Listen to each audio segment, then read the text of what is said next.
Welcome back. David Penn here, the Penn News Hour with breaking news. The president has decided to pause the reciprocal tariffs on all the countries of the world except China. The idea being that he has achieved a maximum leverage for negotiation. Let's listen to the Secretary of the Treasury, Scott Bessent, opine on this issue. Secretary Bessent, can you explain more of the decision making on what feels like a reversal here? I mean, just these went into effect less than 15 hours ago, these tariffs. Why the pause now? What led to that?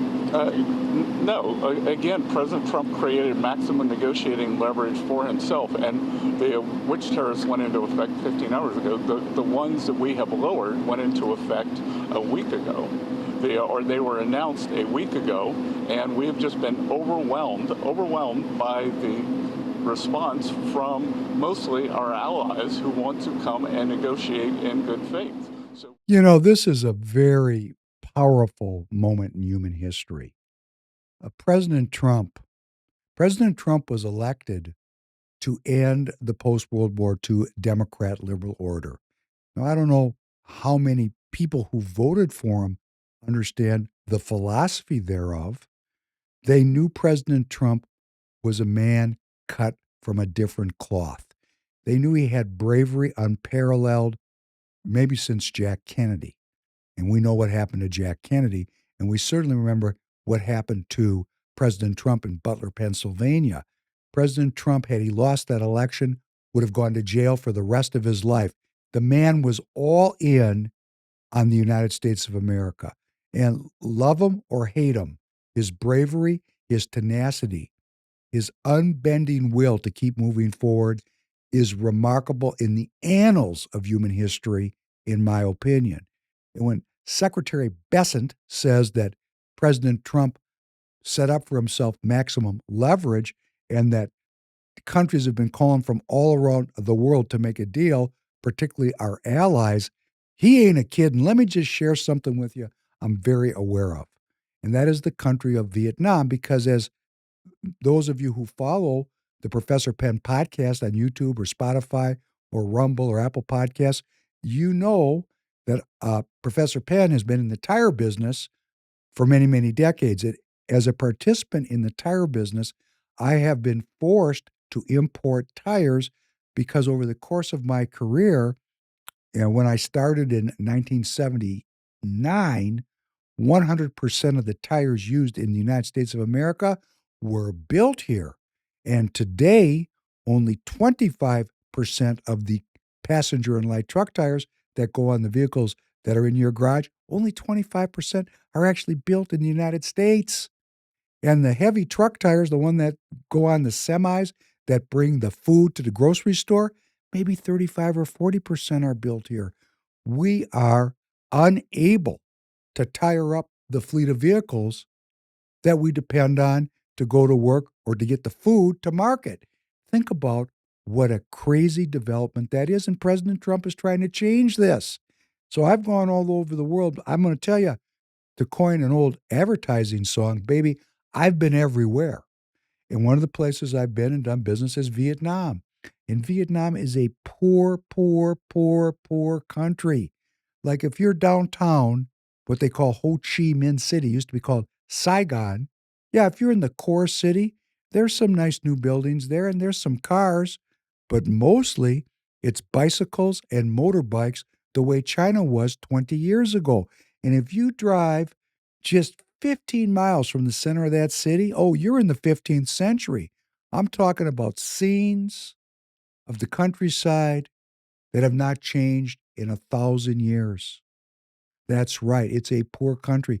The entire country's gross product is somewhere in the neighborhood of $400 billion a year.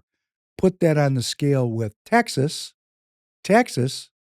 which is $2 trillion a year approximately. One of our U.S. states, Texas, is about 5 times the size of Vietnam. Vietnam, in that roughly $400 billion gross domestic product, like a third of it is exports to the United States of America. And those exports are made by native Vietnamese companies, but really a lot of Chinese companies that have moved into Vietnam to beat tariffs in China. And President Trump knew that. He knew it. And when I was sitting there watching Liberation Day and he said Vietnam, well, 46%, I went, whoa, that's a change. And of course, the first thing that happened was the top dog in Vietnam went right to President Trump's and he came to him and he said, we got to make a deal. We'll make a deal. What can we do? How can we get back in? Because, of course, if President Trump imposes a 46% tax on Vietnamese imports, oh, Vietnam is going back in every inch of that country, not just in the countryside, but in the big city. They're going back to the Stone Age. That would be bad day at Black Rock for Vietnam. So Secretary Bessent is saying that President Trump has created maximum negotiating leverage. Well, what are we going to do with Vietnam? They have a $130 billion trade surplus with the United States of America. $130 billion. And President Trump is saying, nope, that's a loss. We're not going to tolerate that. So what can we sell to Vietnam? We certainly can't build tires in Oklahoma and put them in overseas shipping containers and get them to Vietnam at the right price. They truck the tires down from China. They got a border with China. We cannot beat, the United States of America cannot get the price right head on any product with the Chinese. The Chinese have built a formidable industrial production machine, the likes of which the world has never dealt with before. Part of the reason it's so effective is it breaks the rules of international trade as laid out in what's called the World Trade Organization. It's broken the rules. And you know why they broke the rules?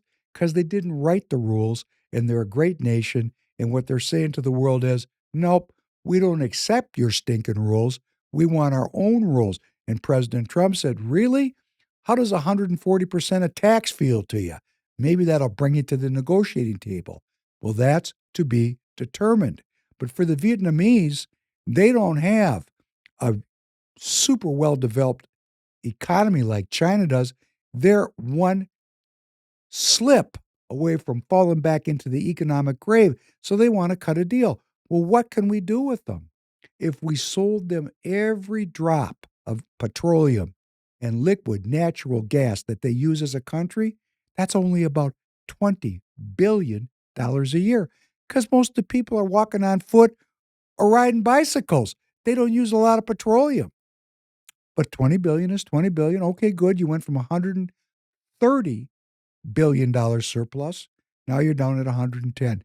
Maybe you'd like to buy $10 billion of weapons from our industrial military complex. Would you like to do that? Oh, now you're down to 100. Well, guess what, Vietnam? You're still over on a trade surplus by $100 billion. What you going to do? And I'll tell you what I think they're going to do. I think President Trump is going to make them an offer they can't refuse. Now, as of today, their 46% tax has been reduced to 10%. They got 90 days. It's a 90-day pause to figure out a way to be valuable enough to President Trump that he doesn't put the 46% back on. And I got an idea what President Trump wants from the country of Vietnam and all the other countries, the 70 countries that want to negotiate. You know what he wants? Money. We're $37 trillion in debt. $8 trillion of that debt matures this year and has to be rolled over. It can't roll over at 5%, where we're at right now with the 10-year bonds. No, it's got to roll over at 1%. So, Mr. Vietnam, hey, would you like to be at 10%? How about giving us $500 billion? We need you to put that in our pocket. We'll give you a bond, a piece of paper. We'll pay that back to you with 1% interest over 30 years. You want to be in the United States? You want to be our partner? You want to have access to our market?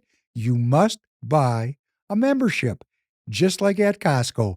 That's what the president's up to, in my humble opinion. And I think if he gets it done, we are all going to be the beneficiary.